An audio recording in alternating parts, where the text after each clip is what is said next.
Your performance depends on the environment in which you bring your talent, competence, and skills into. I'm an organizational psychologist and I help organizations to design modern practices so you guys can have a better employee experience and they can stop complaining and moaning about low employee engagement and high turnover rates. So let's dive into it.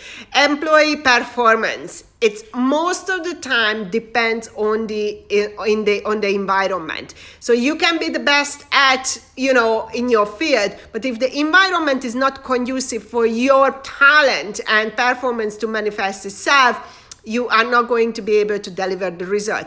I have seen professionals, highly qualified and competent people, not being able to deliver the result that was required from the role because of the environment, lack of resources, poor leadership, poor management, lack of resources in terms of the people. So, it was impossible to deliver result.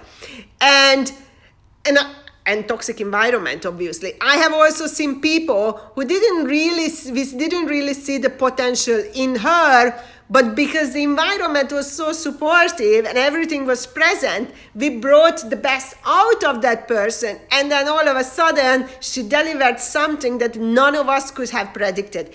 And lastly, I also seen people with no competence, no talent, no skill, no potential, who got the accolades and the rewards and everything because the organization was set up in a way that it carried that person to success. Not that she did something, or he, in this case, he did something, he didn't deliver, but the team around that person delivered the result, and he managed to get the award of the best leader. Not going into details. So environment is so important, and your success and your performance may be dependent, most of the time dependent on the environment in which you are. So when we are recruiting employees, we need to look at, what do I bring that talent into? What is the environment that person is going to operate? Because you can hire the best people, but if the environment is not conducive to performance, what's the point? There is no point. So pay attention to the environment. And when employees are failing, sometimes it's not them. Sometimes it's the environment that you guys are providing.